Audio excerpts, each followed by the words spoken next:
March is Women's History Month, and of course it's hard to imagine the world of music without the many contributions and innovations by women throughout history.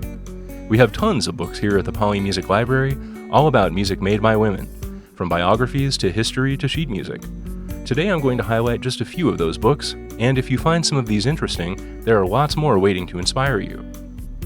We'll start with Deep Listening, a composer's sound practice by Pauline Oliveros, Music 784.18 OLI. This relatively short book is among my very favorites in the Polley Music Library. Composer Pauline Oliveros considered the idea of deep listening as an essential part of her own musical practices. She led the Deep Listening Band throughout the 1990s and started the Pauline Oliveros Foundation in 1985, which eventually became the Deep Listening Institute. Oliveros published Deep Listening, a composer's sound practice in 2005. Musicians and non-musicians alike can use the concepts in this book to start developing similar practices on their own. I can personally attest to the power of these principles, as I've been using the concepts in this book myself for the last decade or so, and they've greatly enhanced my listening life and my musical thinking as well. Oliveros considered her system of deep listening to be a form of meditation, which at times draws from other meditative traditions like Zen Buddhism and Taoism, but is itself not part of a particular religious practice. Instead, the focus is on sound itself, very much including natural sounds and almost imperceptible sounds, and on the relationships between all of those sounds. The book includes descriptions of the techniques one can use to start a deep listening practice, as well as some text-based deep listening pieces, or sonic meditations, in which you may be taking on a role as a listener, more of an active than passive process in this context, or you may be tasked with producing a sound. And you're always producing some sounds. You're breathing. Your heart is beating. In any event, you'll be focused on those relationships between sounds. The concepts you'll find here may change the way you think about music and sound more generally, and maybe even about yourself in the process. Me and Patsy Kickin' Up Dust, My Friendship with Patsy Cline, by Loretta Lynn, Music 781.642 CLINE. Loretta Lynn only got to know Patsy Cline for a few short years. Lynn arrived in Nashville in 1960, and Cline met an untimely end in a plane crash in 1963. However, the two of them developed a fast friendship, and Cline left a lasting impression that Lynn still thinks of daily.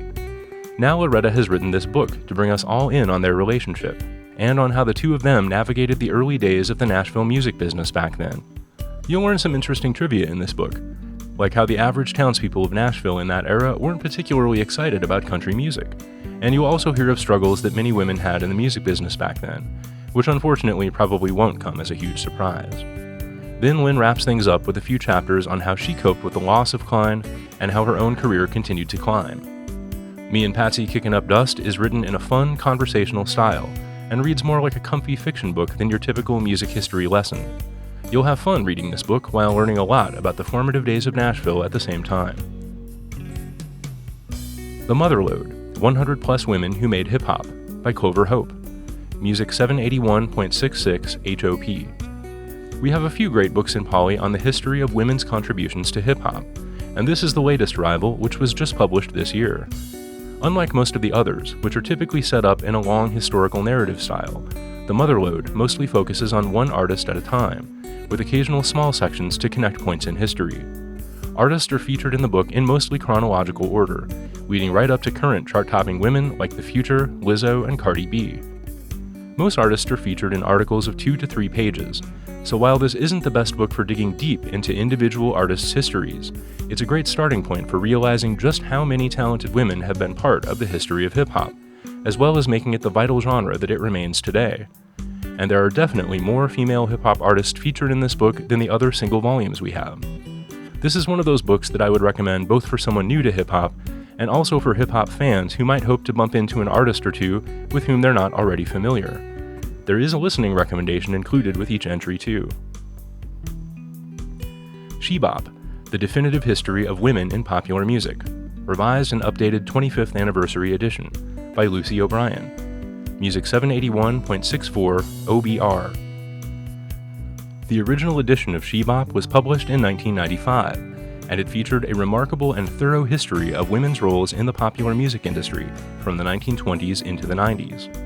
Issues that women faced in all kinds of music industry situations, including recording and performing, were all explored. All of that awesome material remains, although photos have been removed in the new edition. And now the book has been updated with a new introduction and a final chapter covering how changes in the music industry have affected the careers of present-day women in the music business. And of course, throughout the book, various sections that discuss the careers of particular artists have been updated with their activities in the time since the original book was published. Author Lucy O'Brien makes an effort to cover all kinds of genres that sometimes fall under the popular music umbrella.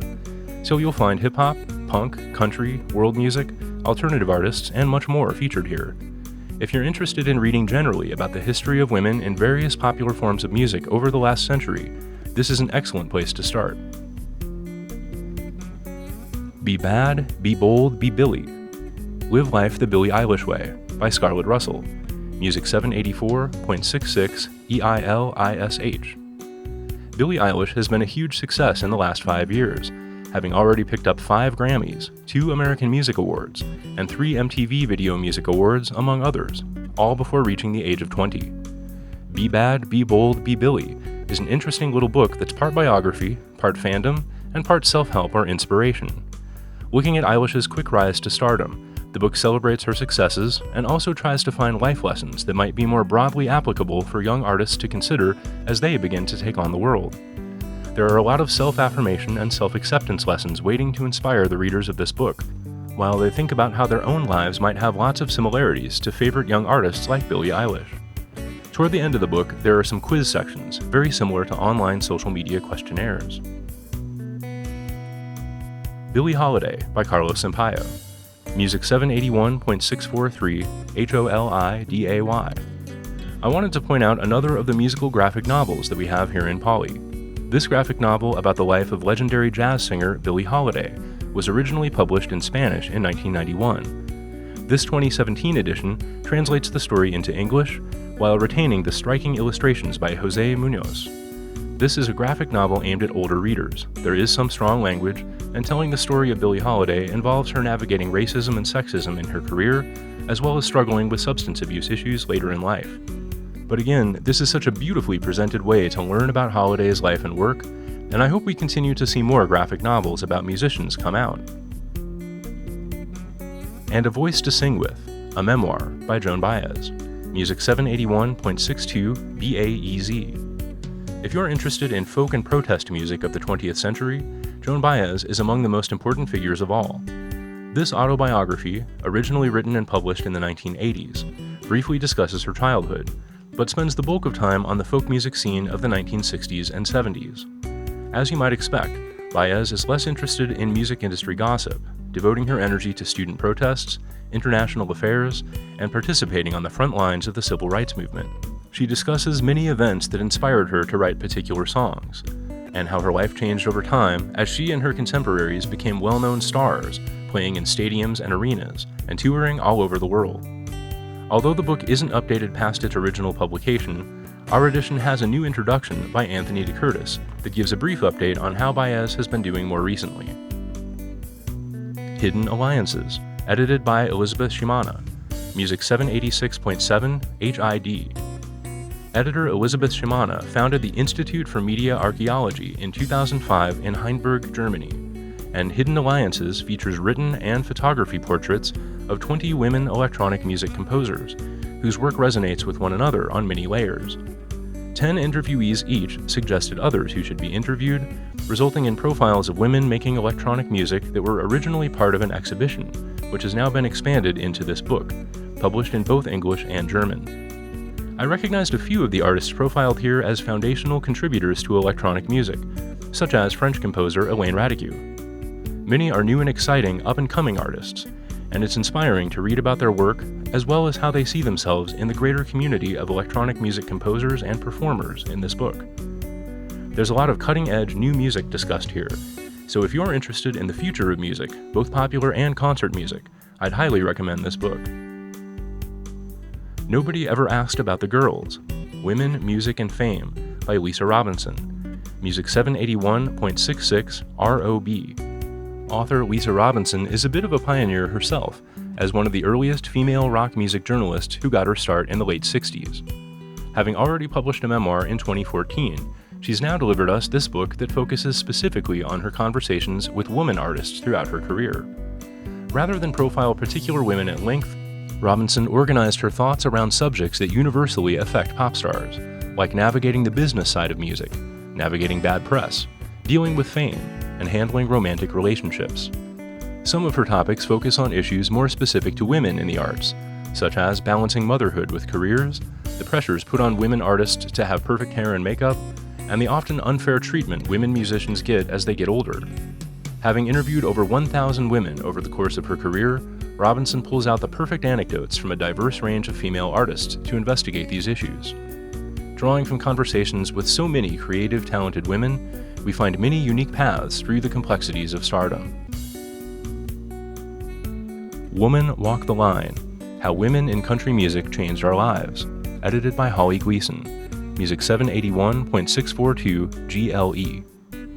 The premise of Woman Walk the Line is simple. The book features 27 essays, some written by music journalists and others by musicians, in which each focuses on one female country artist that especially influenced and inspired the author.